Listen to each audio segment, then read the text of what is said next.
Oh,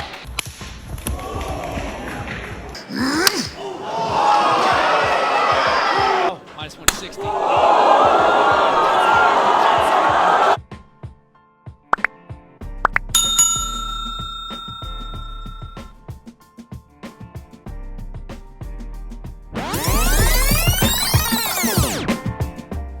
What's going on, YouTube? It's your favorite YouTuber, HK, and I am back with another video. In today's video, I wanted to talk about just Dana White and the power slap that he's got going on, because he's got a power slap company going on. I wanted to talk about brain damage in combat sports. But before I get this video started, I must talk about this right here. 70 subscribers. Thank you guys so much for blessing your boy with 70 subscribers. I really appreciate every last one of you guys for hitting that subscribe button and that like button.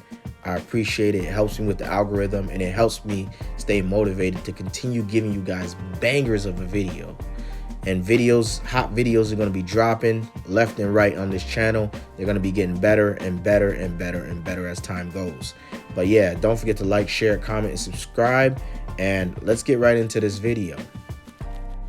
Now, on this channel, I love to commentate about people fighting and you know, just basic combat sports and stuff like that. I like watching it, but at the same time, I still understand the dangers of it. I used to partake way back in the day and stuff like that, but it's very dangerous. You know, you can end up messed up pretty badly. As you could see in the video I had in the preview, dudes is getting slapped, like, and that's a concussion. When you get knocked out like that, and sometimes you don't even have to get knocked out.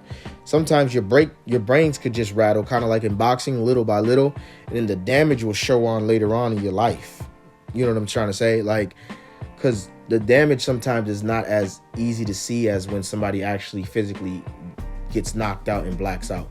So the damage is still there. Now, the problem that I have with power slap is, first of all, they're trying to make it a sport when it's not a sport. That is not a sport.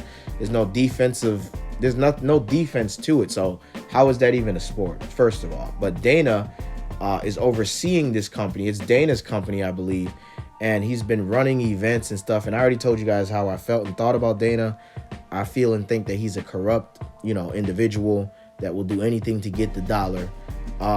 By any means. It doesn't matter if it's fair to him or unfair. He don't care. It's by any means he's gonna get that dollar. And unfortunately for these guys, they don't know what they signed up for. They signed up for a lifetime of possibly being handicapped and dismembered, you know, or even having a disease or a shortened life, because they decided to join and partake in something very, very, very dangerous towards your health. And after all, I'm pretty sure Dana White knows this. These guys might not know this yet, but I'm pretty sure Dana White knows this. Health is almost #1 overall. I put God first, but health is probably like up there and within your top 5 of things you need to have a high quality life. If your health is not good, you can't play with your kids. You can't play with your wife. There's not much you really can do. You're kind of like a vegetable. But I showed you guys the clip in the beginning. There's another clip of a guy named Nam Pham, for example, who used to fight in the UFC and used to do combat sports, who's still fighting to this day. Just take a look. I'm gonna drop a clip. Take a look at how bad his speech has gotten over the years. His speech was pretty good when he first started, but you'll see over the years how he slurs his words, how he's not fast and as quick-witted as he used to be, all because of combat sports. And I guarantee you, his quality of life probably went down drastically. And on top of that, Dana White, the reason why why I have issues with him is because he's so corrupt that he can't even pay these guys a decent salary so these guys can actually have a retirement. So basically, these guys risk their health, risk their body, and they don't even have a retirement money to show for it. But anyways, I'm going to show you guys Nam Pham so you guys could analyze this yourself and see how bad this man's speech has gotten over the years. Hey, how's it going? This is me, Nam Pham. Just getting done with my morning run. Now I'm getting ready to train at my school at the Madhu Academy. Yeah, how you doing? 10 miles morning. Woke up late. I did run 5 miles. It doesn't sound as good. First round, I wrestled some wrestler guy who's good, tough. Kept the pressure on him. Eventually, I got to take the takedown and stuff like that. I got 4-2. Took us back. You know, my family and my close friends who care about me. You don't want to see me get hurt. Man, I was thinking, Asian brother can't get no love, man. And how he's doing? It's about a few days. It's Tuesday. It's about a few days after my fight. I promoted that fight. You know, I got to get Dagger after the fight. So. Now this brings us to a broader issue in the world of MMA, CTE and brain injuries. UFC CEO Dana White has addressed this concern in the past, especially after former fighter Spencer Fisher was diagnosed with significant brain injuries. Fisher, who had a 17-fight career with the UFC, retired in 2013 after brain scans revealed abnormalities. When asked about Fisher's diagnosis in an interview with MMA Junkie, Dana White acknowledged the seriousness of brain injuries, but emphasized the inherent risks in the sport. Listen, we're all learning every day about the brain injury stuff, you know? We've been investing in this Ruvo Center to try to figure out more. We're now interested in, this thing just came out on Real Sports about psychedelics, and we've actually reached out to the Johns Hopkins guys, and we're diving into that. Nam Phan's situation sheds light on the darker side of him. Do you guys see what I'm saying? Do you guys see the car that Nam Phan is driving? And you see how Dana's acting like, oh, he's so, he doesn't know what getting punched or kicked or slapped in the face does to the human body. Everybody knows what it does. So let's not act like we're kids here and we don't understand things. He clearly knows. He's a smart guy. He knows what the damage is being done.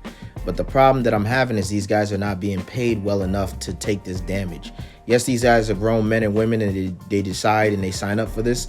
But at the same time, there's got to be a system like a workers' union or something where the pay is at least close to fair. Because if you look at the UFC pay and the pay that they're getting, it's not even close to fair. Like, they host events on islands like Dubai and all these other countries. They got so much money. They got facilities like for training and all that. Look at the car Nam Phan drives, like, and this dude, and look how his speech has changed over the years. Like, it's just sad to see that people are getting damaged this badly, and he's just making money. Him and his companies are just making money hand over fist over these poor people. There's no workers union for slap fighting or UFC. Boxing, there's workers. Boxing's got some type of commission going on, so they get paid at least in boxing. But in MMA and in power slap, they're not getting paid nearly as much as they should. They're getting paid like a droplet compared to what they should be getting paid. And I know we live in a corrupt world where the rich gets richer and the poor gets poorer. But man, it's still very sad to see and know that this is going on, especially in the U.S. I care about other countries as well, but especially in the U.S., which is supposed to be the greatest country in the world. It's very sad. But anyway, I'm not going to dwell upon the point anymore. I believe I made my point as to the issues that I have with the power slapping and the MMA and combat sports in general, and just the corruptness that goes on with it. But anyways, don't forget to like, comment, share, and definitely subscribe. I appreciate every last one of my subscribers. We're on a road to 100 subscribers. Without further ado, HK's out. Peace.